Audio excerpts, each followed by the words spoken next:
Well, it just shows you how virulent this disease is, because, yes, you're absolutely right. Not only is Lewis Hamilton tested several times at every event, but he, in the words of his team boss, Toto Wolff, has lived like a hermit during this year of Covid-19 and has been amongst the most outspoken in his public pronouncements in raising awareness about the importance of the various disciplines you have to keep in mind to reduce the spread of this disease. Ted Kravitz is with me. I'll just quickly recap what Mercedes have told us. That is that Lewis felt ill on Monday morning after winning the Grand Prix in Baku, had 2 positive tests, the second one to confirm the first, and then subsequently found out that he had been in contact prior to arrival in Bahrain with someone who had also tested positive. His symptoms are okay, but yeah, big shock, big surprise. Yeah, big shock. We wish Lewis Hamilton well, but COVID-19 truly has come to the top of Formula One.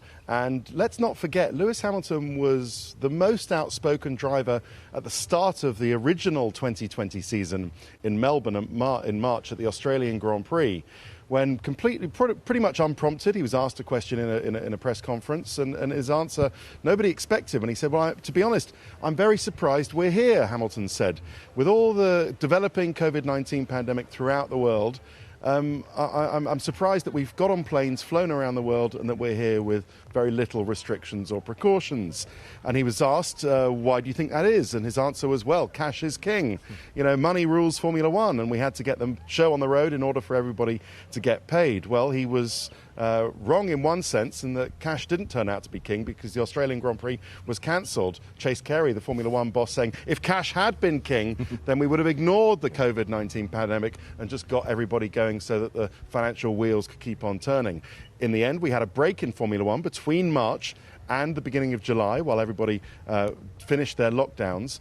And then we organised a bubble system. So each team is a big bubble so that they don't cross-infect other teams. And then within that team, they have sub-bubbles, if you like. So engineers, mechanics, and then the drivers. And the drivers are completely separate. And so that's the question for Mercedes and for Formula One now, how it was that a driver in a completely separate bubble with only Lewis Hamilton, his trainer Angela Cullen, and his manager, Mark Hines, and his dog, Roscoe, how somebody or someone with COVID-19 managed to get into that bubble and pass that on to Lewis Hamilton, because he hasn't had it for the whole season. So that'll be the big question for Formula One and Mercedes. In terms of the way forward from here, Stoffel van Dorn is Mercedes' official reserve. He's competing in Formula E in Valencia at the moment, but the plan is for him to fly here. He hasn't been confirmed formally as taking over from Hamilton, but that's what we believe will happen. Nor do we know whether Lewis will be available for the final Grand Prix of the season in Abu Dhabi. I suppose that's a borderline question,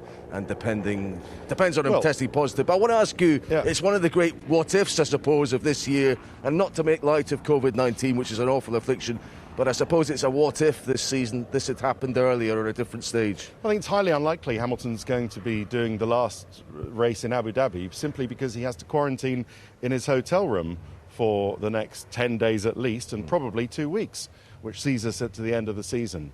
And he's already wrapped up the championship. You know, it's not a problem. He's already going to be the 2020 world champion. He'll be crowned that at some sort of socially distanced FIA gala sometime, probably a virtual event. But had he got it earlier, you know, he would have missed at least 2 races. And he himself said that could be a career challenging event. In the end, it wasn't.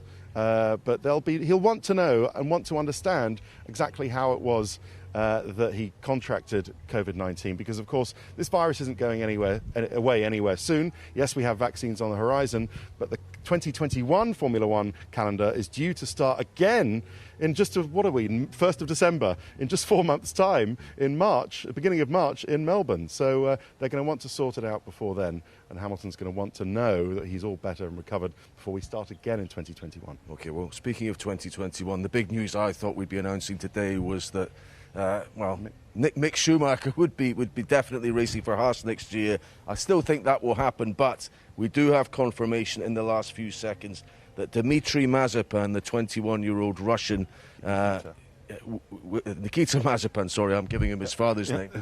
Dmitry Mazepin is a Russian billionaire. His son, Nikita Mazepin, will be driving for Haas next season in Formula One. The expectation is there'll be 2 rookies in that team. Mazepin, notable a few years ago for punching Callum Ilott after a race in Formula 3, I think it was, but he'll be an interesting addition. Yes, Nikita Mazepin is a quick driver. He happens to be the son of a Russian billionaire, but then you need some breaks in Formula One in order to put the money into your career to get going.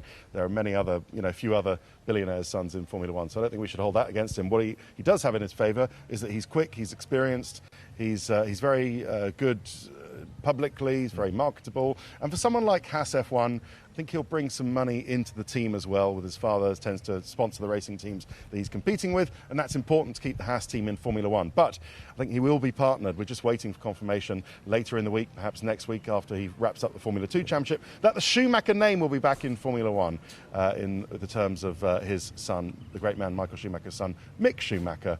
We're expecting him to be Mazepin's teammate at Haas next year, as you say, Craig. Yeah, great stuff, Ted. Yes, I think that's right. The Schumachers like to do things in proper and dignified order.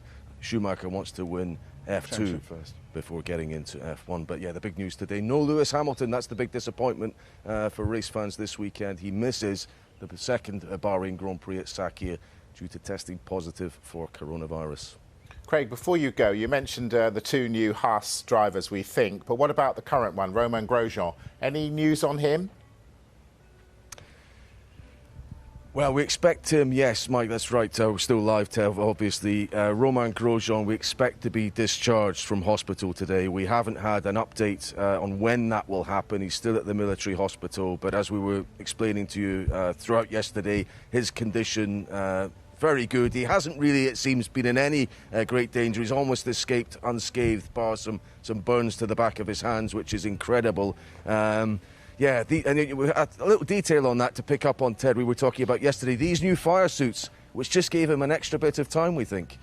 Yes, so typically there are 3 layers of fireproof materials, which gives the driver between 10 and 15 seconds. But actually for this year, they made the fire suits a little bit more substantial, and that gave Romain Grosjean the 20 seconds of fire-resistant material that he needed in order to get out of the car. So that might have saved him. Actually, the gloves are only validated, I believe, for 10 seconds of complete fire immersion and resistance, which maybe explains why in the gap between glove and race suit, that's where Grosjean suffered some burns. But I don't think we'll see Grosjean back in the Formula One car this season, and perhaps ever. I think with the burns he's got in his hand, he wants to fly home to his family, and I don't think it makes sense for him to fly back out. So I think Haas will keep his replacement, Pietro Fittipaldi, grandson of the great 2-time world champion Emerson Fittipaldi, in the car for the next couple of races. Or it's possible they could put Nikita Mazepin, their new signing, as we've just said, in for the final race in Abu Dhabi. But such is this Formula One season, yes. Maybe we expected too much, didn't we? Despite Formula One's efforts, yes, it would go along uninterrupted. But wow, we've certainly got some interruptions in the last 2 races. Yeah, these haven't been dud rubbers or anything like that, no question about it. And yeah, regarding Grosjean, that will be our abiding memory, I think, from this season, especially you and I who visited the crash site in the immediate aftermath. Astonishing, miraculous really, that he seems fit and well and due to leave hospital today.